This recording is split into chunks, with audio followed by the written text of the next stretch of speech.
David, tell me a little bit about who you are and what you've done. David Katz. I'm a professor at the University of Haifa School of Environmental Sciences. I'm currently on leave at the Duke University in the States School of Environment.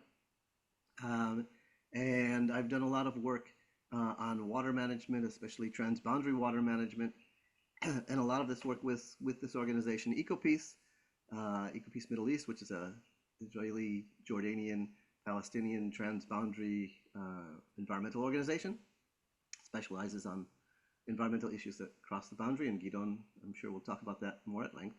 Um, but specifically, my journey and how I started to work on these issues. I'd always been interested in this. I did a master's thesis on transboundary water back before there was a peace treaty, um, and was really interested in it. Um, uh, as many Israelis do after the army, I went traveling abroad, um, and found work in Thailand at an environmental organization and started doing work there. And it was on trade in the environment, international trade in the environment. Um, and the more I kept working, I was really interested in environmental studies, and I'd studied it, and I had written my thesis and everything. But when I really started working in the field, I felt a little bit that I didn't have a good enough background in economics, because a lot of the policy issues were economics related.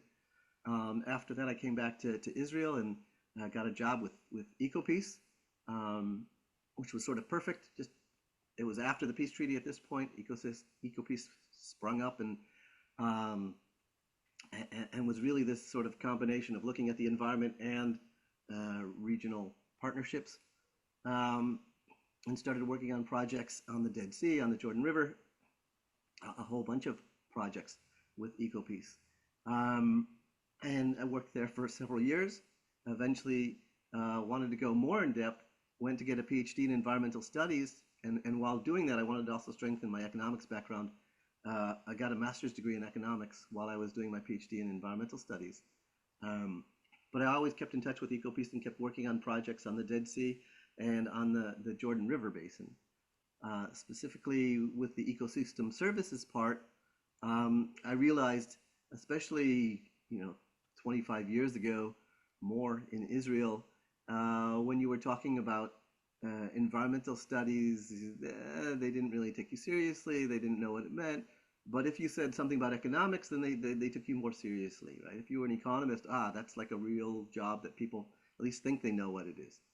And so for me, the economics was really just to bolster the environmental analysis, the environmental policy analysis, to make sure that it was something that would be taken seriously.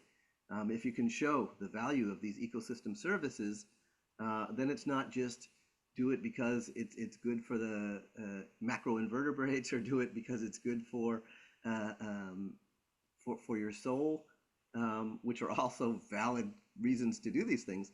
But they might be overlooked in policy debates. And so this was just one way to add more um, oomph, more credence to the environmental movement, to the environmental push for things like river restoration, restoration of the Jordan Sea. So one project that we did for EcoPeace was looking at um, the economic value of the restoration of the Jordan River. And what were some of the substantive components of the valuation? What? Sorry, I didn't catch that. What were some of the substantive components of the valuation? So when we looked at things like, sorry, we looked at some things like the value of tourism, the value of local development, um, but also did some valuation of what are called non-market values, or non-use values within the field of non-market values, non-use values. How much people just care about it and are willing to pay for this kind of thing, because they care, right? So policymakers are supposed to work to promote public welfare, and if this is something the public cares about, right, then you might be able to gauge it in some manner by how much they're willing to pay for it. And that's something that we saw um, in all in all three parties. So we looked in Israelis, Palestinians, and Jordanians, and all three had a positive willingness to pay um, above and beyond what they thought they were going to get back. We compared sort of their use values, the tourism and whatnot, to the non-use values, and the non-use values uh, were significant in many cases. How do you quantify something like that? So those are mostly done by survey mechanisms. So we go out and we ask people, or we show them different scenarios and say, how much would you be willing to pay for this type of scenario versus that type of scenario, and we show them different levels of economic benefits, or sorry, environmental benefits, and then we ask them how much they'd be willing to pay. In some cases, they're not willing to pay, and that's fine. That's their true valuation. Uh, we do some kind of testing to make sure that they don't just throw out wild numbers, right? So it has to be, we remind them of their budget, and we remind them that that if they spend it on this, that's money that's not going to other things. So there's all sorts of protocols that you do in economics to make sure that that the responses are reasonable. And there's also quite a large amount that are not willing to do it, not because they don't care. They actually really care. They just don't think that they should be the ones paying, right? So, if we ask the general public, they'll say, but we didn't steal the water from the Jordan River. That's the government, or that's companies, or it's not our responsibility. And so, you have what are called protest zeros, people who really do want this, and we have to ignore those. And so, in some ways, it's sort of an underestimate of their true desire to see these kind of things restored, to see the ecological restoration. But that's one of the things you do to add credence to your, or reliability, believability to your study. And so how do you kind of couple that with the policy side? How do you communicate that to policyholders, to policymakers about the importance of restoration?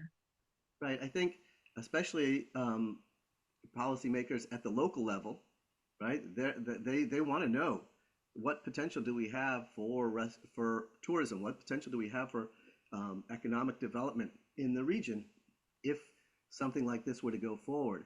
And then they can be sort of the ones who push it forward at the national level. But of course, Gidon's much more of an expert at the lobbying and the utilizing these kind of things. I'm sort of the scientist in the background, but these are the kind of things that you do to show the relative benefits when it comes up in a policy debate, and people say, well, but it cost X, Y, and Z to do this. You want to say, okay, but look at the benefits, right? So if you think about a small amount of the benefits, right? There's a lot that you just can't capture. So when you think about how to make freshwater restoration projects, obviously this one's a pretty difficult one because it's transboundary. When you think about how to make them successful, what kind of advice can you give to people who want to make freshwater restoration projects successful? Yeah, I mean, again, I'll defer to Gidon on that, who's more on the policy advocacy side. But it's important to have good science. It's important to have the numbers, and not just to make a moral case or an ethical case, but to really have the scientific data on first of all, what are the environmental benefits, what are the social benefits, and what are the economic benefits, and costs, right? And it might be that it fails the cost-benefit analysis, but it's still worthwhile for ethical or social reasons, right? For distributional reasons, right? It might benefit one people or one area, and that, even if it doesn't pass the benefit cost analysis, it might be worthwhile. But at least you should have that information so you can make informed decisions. Okay, thank you very much, David. Really, really appreciate it. Thank you so much for both of you being here together. You've worked together for many years on tying policy, advocacy, and science. So I'd like David start out by helping us understand how that happens. How do you like move that science into the policy? How do you quantify it? How do you just conceptualize it? Where do you start? Well, I mean, I think all policy has to be based. Right, someone said the art of policy is making good decisions with bad information. But the better the information you have, the better your policies can be. And so a lot of that is the social benefits, because that's in essence primarily what policymakers care about. But the social benefits are dependent on ecological benefits, environmental benefits, and costs, right? And so you know, if you just have a bunch of economists coming up with numbers and they don't understand the science, right? So in the terms of the river restoration, if they don't really know how much water is needed or what the benefits of a certain amount of water will be versus a different amount, right? They can't really make good policy, good informed policy. So it all starts with the scientific basis, the hydrologists, the ecologists, and then you can build on, and then you can say, okay, well, what are the ecosystem services that we'll get with different levels of natural resource allocation? And so, you know, I think it's everybody who goes into environmental science does it because they care about the environment. They want to see a better environment, which in the end is policy. Some people are concentrated strictly on the science part and giving the information and leaving it to policymakers. Others are sort of trying to bridge between the science and the policymakers, and others are more on the advocacy and taking the science and translating it and pushing it. But they're all essential parts. So Gidon, you're the guy who's taken that science and translated it and moved it into a policy framework. How do you see that connection? How do you see, you know, kind of tailoring the science? Is it a question of giving lots of details? Is it a question of working, you know, models? What's the best way from your perspective to take that science, which is to some extent ecological science, but to some extent it's social science? Like, how do you blend those? So firstly, the science is critical, and without the science, without good science, you can't build credibility. But you need to describe the process and the results to the audience, and we have many audiences, because in order to build political will, you know, rarely can you just knock on the door of a minister and present a document and you know, convince the individual that policy should be changed. You really do need a combination of strategies working at the community level. That's something that at EcoPeace we found very, very effective, and therefore you need to express and communicate the science in a manner that speaks to local residents, to farmers. So you break down the science to, well, what does that mean for the farming community, given the climate crisis, and that they're likely to lose a significant amount of their income if they only continue to focus on farming and not perhaps diversify also to tourism issues. So that needs to be presented in one way. To those active in the tourism industry, gain, you know, their trust and give them the data that can help them be major advocates for river restoration in the case of the Jordan River, because they can help be the engines that bring greater prosperity to the community. All of this language, of course, the mayor loves it. You know, the mayors, you know, see this as powerful tools that can help them gain resources, because often, you know, they don't have the resources. The demise of the River Jordan, you know, is not the responsibility of one particular mayor. The mayor requires, you know, the support of national governments, and of course for the you know, there's another more sophisticated language that needs to be drawn up that reaches the international community. For some of the parties involved, it's going to be the international community that helps build sewage treatment plants on the Jordanian and the Palestinian side to remove, to treat and remove the sewage from the Jordan River, and therefore much more sophisticated economic data research can be shared there to show the economic gains, not only of removing the sewage to rehabilitate the river, but to take it a step further and show how the treated wastewater can then become useful for agriculture and allow fresh water to flow down the river so that the treated wastewater can then be used for agriculture. So also sharing the experiences, because on each side of the Jordan River, they're very different technological developments and experiences where one can learn from each other,